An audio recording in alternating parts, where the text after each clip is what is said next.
Fala pessoal, tudo bem? Meu nome é Vitor Santiago e esta é a quarta aula do curso de Gestão de Carteiras e Riscos, o módulo 6 da série.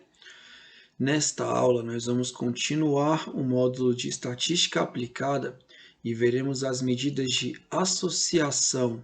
O link da apresentação e das aulas anteriores está aqui na descrição para você acompanhar. Então, senhores, em economia, é importante verificar se existe alguma relação entre duas variáveis qualquer. Por exemplo, o peso de uma pessoa pode estar relacionado com a sua idade, o consumo das famílias pode estar associado à sua renda, a demanda por um produto pode estar relacionada ao seu preço, a cotação de um papel pode estar associado à variação do dólar, ou seja, o objetivo das medidas de associação é descrever em um único número a dependência, a inter-relação, a associação entre duas ou mais variáveis. O objetivo é descrever a relação entre a variação dos retornos de dois ou mais ativos. E a primeira medida que nós vamos estudar é a covariância. A covariância nos mostra como as variáveis se interrelacionam, ou seja, como elas movimentam-se ao mesmo tempo em relação aos seus valores médios, ou seja, como elas covariam, por isso esse nome. A ideia é verificar se mudanças em uma variável implicam mudanças parecidas em outra variável. Mostra o grau de simetria que existe entre duas variáveis. Bom, na aula passada, nós vimos que a variância e o desvio padrão nos mostram o quanto os ativos se destoam em torno da sua média. Se você se lembrar da fórmula da variância, o que nós fazíamos? Nós pegávamos o retorno do ativo e subtraíamos ele da sua média. E assim nós quantificávamos esse desvio. Nós verificávamos a variação do ativo em relação à sua média. Depois nós somávamos todos esses desvios e tirávamos uma média. Aqui nós estamos fazendo basicamente a mesma coisa, mas agora nós estamos comparando os desvios de dois ativos. Assim como na fórmula da variância, aqui é o retorno do ativo X, nós o subtraímos da sua média e quantificamos a sua variação em relação à sua média. Agora nós fazemos o mesmo com o ativo Y, pegamos o seu retorno e subtraímos da sua média e quantificamos essa variação. Depois nós dividimos pelo número de observações. Agora nós estamos tirando uma média dos desvios dos dois ativos juntos. É só isso. Tem essa outra fórmula aqui, olha, que é a covariância entre o ativo A e o ativo B é igual à correlação entre A e B vezes o desvio padrão de A vezes o desvio padrão de B. A HP calcula a correlação e calcula os desvios, então é muito prático. Bom, quando dois ativos têm covariância, têm associação positiva, ou seja, maior do que zero, os seus retornos têm um comportamento de mesma tendência, ou seja, quando um se valoriza, o outro também se valoriza. E na queda, a mesma coisa. Nós dizemos que os ativos são diretamente relacionados. Quando a covariância é negativa, as duas variáveis apresentam uma relação inversa, Ou seja, um comportamento de um título assume o comportamento inverso do outro. Quando um ativo tem uma apreciação, o outro ativo tende a ter uma depreciação. E quando a covariância é zero, não há associação alguma entre essas duas variáveis. Bom, a interpretação do resultado numérico da covariância é um tanto difícil. Por isso, geralmente, quando ela é usada em análise, a sua ideia é verificar a tendência dos resultados ou chegar em alguma outra medida, comparar covariâncias, verificar se é positiva ou negativa, enfim. A medida de associação mais utilizada e que possui uma interpretação mais fácil é o coeficiente de correlação. A correlação indica a maneira como duas variáveis se movem em conjunto. Explica o grau de relacionamento, o grau de interdependência entre dois ou mais ativos e pode variar de -1 até +1. Assim como na covariância, uma correlação negativa indica uma relação inversa entre os ativos, ou seja, os seus comportamentos são opostos. Mas aqui a interpretação é mais intuitiva. Veja isso como menos 100% e mais 100%. Quanto mais próximo de 1, mais forte é essa relação direta. Ou seja, as taxas de retorno dos ativos têm a mesma tendência. Isso é um número decimal, ou seja, se você achar uma correlação de, sei lá, 0,8, você lê com uma correlação de 80%. Se você encontrar uma correlação de 1, ou seja, de 100%, é uma correlação perfeitamente positiva. Por exemplo, é de se esperar que haja uma correlação positiva entre o nível de produção de uma economia, o PIB, e o número de pessoas empregadas, pois uma economia aquecida demanda mais mão de obra. Já na ponta contrária, quanto mais próximo de -1 for o coeficiente de correlação, mais forte é essa relação inversa. Ou seja, os retornos dos ativos apresentam tendências opostas. O desenho não ficou muito bom, mas dá para ver que... Deixa eu arrumar isso aqui. Aqui, olha, a tendência é oposta. Não ficou muito bom, mas melhorou. E quanto mais próximo de zero, mais baixa é a correlação entre as duas variáveis, entre os dois ativos. E se a correlação for zero, não há relação alguma entre essas duas variáveis.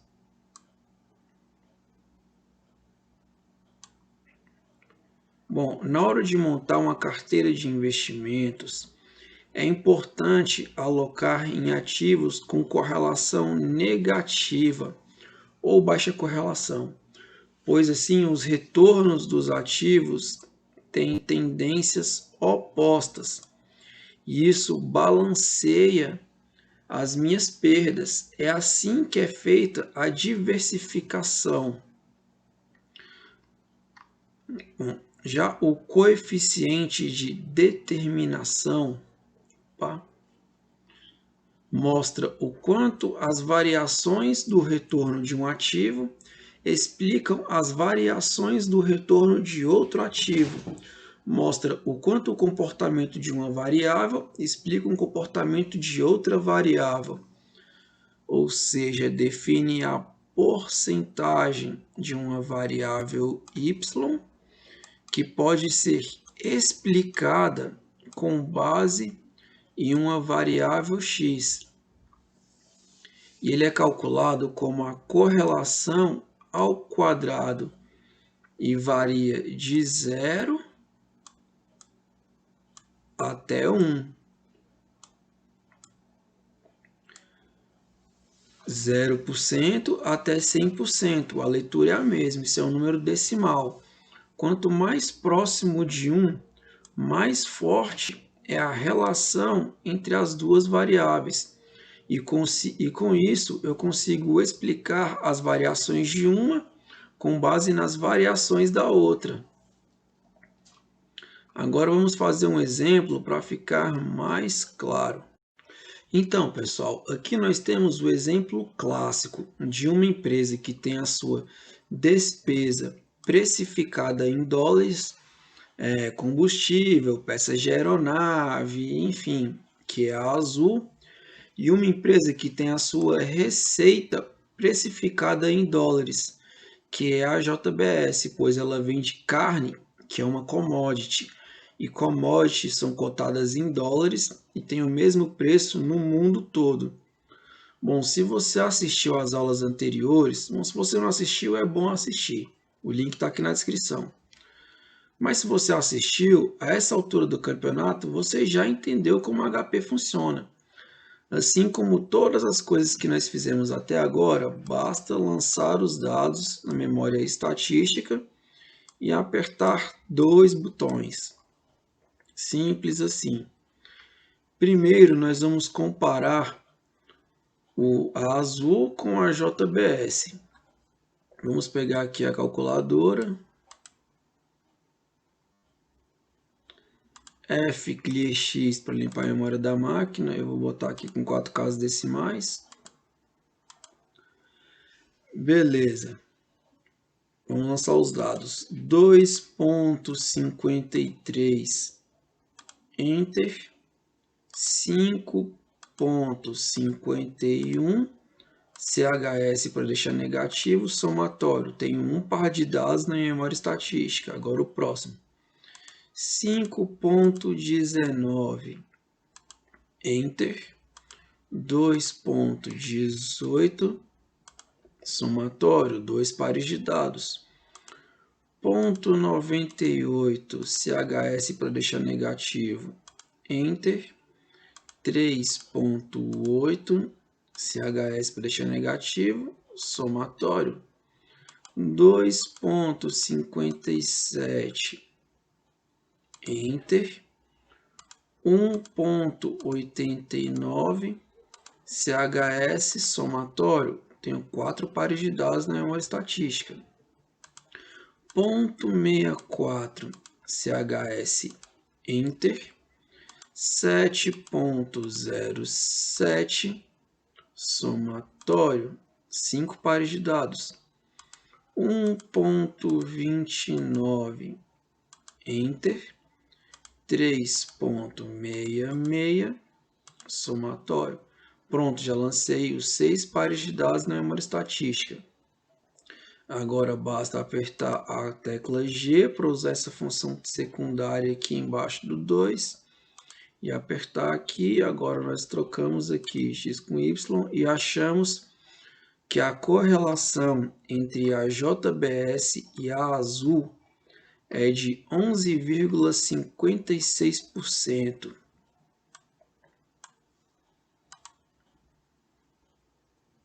Para achar o coeficiente de determinação, basta elevar esse número ao quadrado. 2 ao quadrado. Aqui, 1,34%.